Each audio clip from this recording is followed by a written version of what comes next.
వదనారవిందవక్షో వామాంకతటీ వశం వదీభూత పురుషత్రితయే త్రేధా పురంధ్రిరూపా త్వమేవ కామాక్షి అని మూకశంకరులు ఆర్యాశతకంలో. అమ్మా నువ్వు ఒక్కదానివే ఏం చేస్తూ ఉంటావంటే, ఒకరికి నాలుక మీద ఉంటావు, ఒకరికి వక్షస్థలంలో ఉంటావు, ఒకరికి ఎడమ భాగంలో ఉంటావు. ఉండి వాళ్ళు త్రిమూర్తులుగా ఈ లోకాల్ని చక్కబెట్టగలిగినటువంటి శక్తివి. అటువంటి తల్లి నీకు నమస్కారం అన్నారంటే ఆ ఒక్క శక్తి మూడు శక్తులుగా మారి ముగ్గురు మూర్తులను ఆవహిస్తోంది. కాబట్టి ఆ అభేదతత్వాన్ని దృష్టిలో పెట్టుకుని చేస్తున్నారు పద్యం. ఆ పార్వతి లక్ష్మి, ఆ పార్వతి సరస్వతి. కాబట్టి లాలిత సంపద లక్ష్మి వచ్చే, చాతుర్య గాంభీర్య జగతి కన్నియ వచ్చే, లాలిత సంపద లక్ష్మి వచ్చే, భూరి లోకైక విభూతి దారుని వచ్చే, మంగళపావన గంగ వచ్చే. అదేమిటి?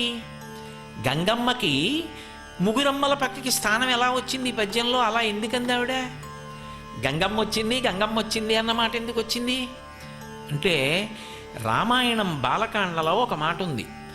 గంగ హిమవంతుని యొక్క పెద్ద కూతురు, పార్వతీదేవి హిమవంతుని యొక్క చిన్న కూతురు. ఆయనకి ఇద్దరు కుమార్తెలు, పెద్ద కుమార్తె గంగమ్మ.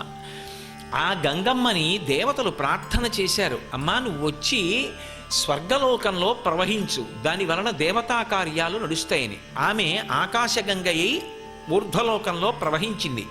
అందుకని మంగళపావన గంగ వచ్చి, లోకములను పావనం చెయ్యగలిగినటువంటి గంగ, పరమమంగళ స్వరూపిణి అయినటువంటి గంగ ఒక రూపు దాలిస్తే ఆమె కేవలము బాహ్యంలో నీటిగా చల్లగా ఉండడం కాదు, ఆమె మనసు కూడా అంత కారుణ్యంతో ఉంటుంది. అటువంటి గంగ పెద్ద కుమార్తె కనుక, ఏది పిల్లొచ్చిందా అందనుకోండి మేనక, పిల్లొచ్చిందా అంటే పెద్ద పిల్ల చిన్నపిల్ల కూడాను. అందుకని అక్క చెల్లి ఇద్దరూ అదే ప్రేమతో ఉంటారు. అందుకని ఆ గంగమ్మగా పెద్ద కుమార్తెగా ఉన్నది ఎవరో ఆమెయే ఈమె రెండో కుమార్తె. అందుకే మీరు ఒక చమత్కారం ఉంటుంది, విఘ్నేశ్వర నామాల్ని సుబ్రహ్మణ్య నామాల్ని చూస్తే ద్వైమాతురాయ నమః అని విఘ్నేశ్వరుడికో నామం. ఆయనకి ఇద్దరు తల్లులు ఎక్కడున్నారు అసలు? పార్వతీదేవి యొక్క ఒంటి మట్టిలోంచి కదా వచ్చాడు ఆయన. అయినప్పుడు ఇద్దరు తల్లులు ఎలా కుదురుతారు? సుబ్రహ్మణ్యుడికి కుదురుతారు. ఎందుకంటే ఆయన గంగలోంచి వచ్చి పార్వతీదేవి శరీరం శరవణతటాకంగా ఉంటే అందులో పడి అందులోంచి పైకి వచ్చాడు కాబట్టి ద్వైమాతురాయ నమః. ఇద్దరు తల్లులు సుబ్రహ్మణ్యుడికి అన్వయం. మరి విఘ్నేశ్వరుడికి ఎలా అన్వయం? విఘ్నేశ్వరుడికి అన్వయం కుదరదుగా. కానీ విఘ్నేశ్వరుడికి ఎందుకు అన్వయం కుదిరింది అంటే, మా నాన్నగారు గంగమ్మని నెత్తి మీద పెట్టుకున్నారు, నెత్తి మీద పెట్టుకుని గౌరవించారు కాబట్టి ఆయన చేత గౌరవింపబడింది, ఆయన చేత ప్రేమగా చూడబడింది కాబట్టి నేను ఒక తల్లిలా భావన చేస్తానని నమస్కారం చేశాడు. ఆయన సంస్కారం అది. అందుకని ద్వైమాతురాయ నమః తప్ప నిజంగా ఇద్దరు తల్లులని కాదు. అది విఘ్నేశ్వర సంస్కారాన్ని ప్రకటనం చేస్తుంది. అలా ఇక్కడ గంగమ్మ పార్వతీదేవి రెండు దేవతాంశలు కూడా మేనకని ఉద్ధరించడానికి ఆవిడ కడుపును వచ్చాయి. అందుకే పార్వతీదేవి ఎంత చల్లటిదో, ఎంత కారుణ్యమున్నదో, గంగమ్మ కూడా అంత పావనమైనది, అంత చల్లనిది, అంత మంగళప్రదురాలు, అంత సౌశీల్యవతి, అంతటి కారుణ్యమూర్తి. అందుకే మీరు చూడండి, ఇద్దరూ కలిసి వచ్చే సందర్భం ఒక చోట ఉంది. ఇద్దరూ వచ్చి తరింపచేస్తుంటారు. ఇద్దరూ వచ్చి కన్న తల్లులుగా తరింపచేసే సందర్భం ఎక్కడుంటుంది అంటే ఒక్క కాశీపట్టణంలో ఉంటుంది. కానీ అలా తరించిన వాడికి చెప్పడానికి ఉండడు. అదొక్కటే తేడా. ఎందుకని అంటే కాశీపట్టణంలో ప్రాణోత్క్రమణం అయిపోతుంటే ఎలా ఉంటుందో కాశీఖండంలో వర్ణించాడు శ్రీనాథ మహాకవి. ఆఖరి ఊపిరికి వచ్చేసి ఇంక దగ్గర పడిపోయి మనసు ఇంద్రియముల యొక్క శక్తిని అంతటినీ మూట కట్టేసి వెళ్ళిపోవడానికి దారి వెతుక్కుంటుంటే, కాశీపట్టణంలో ప్రాణం విడిచిపెట్టేసేవాడు ఎవరుంటాడో వాడు ఊపిరి అందక ఆయాసపడి ఒళ్ళు చెమట పట్టేస్తుంటేట, అప్పుడు పాలిండ్లు కదలంగ పసిడిపయ్యద వీచు అచలాధిపుని కూర్మి ఆడుబిడ్డ ధూత్కారమునరించి తొండంబు ముక్కున శిఖరారావంబు జిలుకుడుంటి.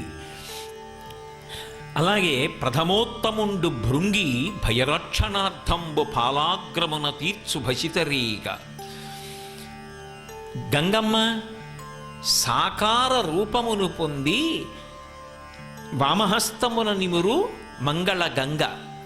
అటువంటి తల్లి వచ్చి నిలబడుతుంది. అప్పుడు దక్షిణ శృతి మీదుగా ధాత్రి త్రెళ్ళి పెద్ద నిద్రకు మాగన్ను పెట్టువేళ పంచజనులకు తారక బ్రహ్మ విద్య అభబడుపదీశమురరించునప్పుడు కాశీపట్టణంలో ఆఖరి ఊపిరికి దగ్గరికి వచ్చేస్తున్నాడు అన్నప్పుడు ఇంక స్పృహ లేకుండా పడిపోతే మొట్టమొదట ఎవరొస్తారంటే పార్వతీదేవి వస్తుంది దగ్గరికి.